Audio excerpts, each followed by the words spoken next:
Freight is so important for our daily lives. Think about it. How else would we get our groceries or even gas for our cars? This is thanks to the various modes of transport and companies focusing on freight management. There are various modes of transport with their own characteristics, advantages, and disadvantages. Road, such as trucks that can offer door-to-door services. Rail, trains that can carry large amounts of low-cost products like coal. Water, cargo ships are a cheap way to carry large containers of freight across vast distances. And air, a fast way to transport small, often expensive items. It is important to know and understand freight costs and avoid wasteful spending. There are so many costs to consider when it comes to freight, such as direct costs, costs specifically allocated to a specific operating unit, such as fuel, toll fees, driver wages, etc.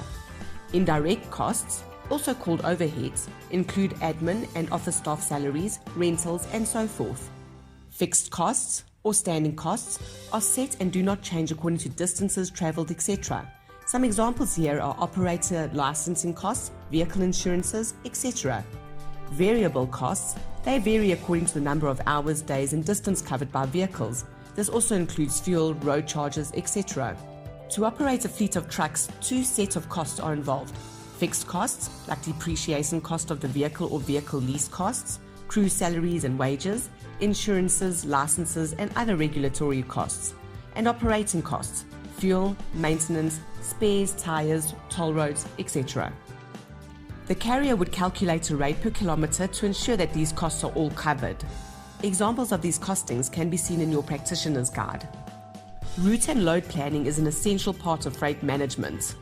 Planning the route means planning where the driver will drive to first and where he will end. Planning the load means packing the vehicle efficiently and to match the route. For example, the route will stop at company ABC first, therefore the cargo needs to be loaded in the vehicle last. Some companies handle their freight management internally, while others use external logistics providers known as PLs.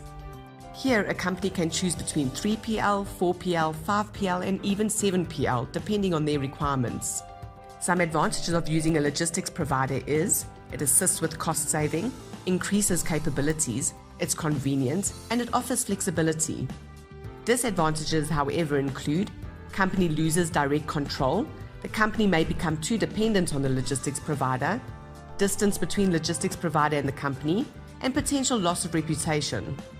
Knowing freight options and costs is all part of being an effective supply chain practitioner.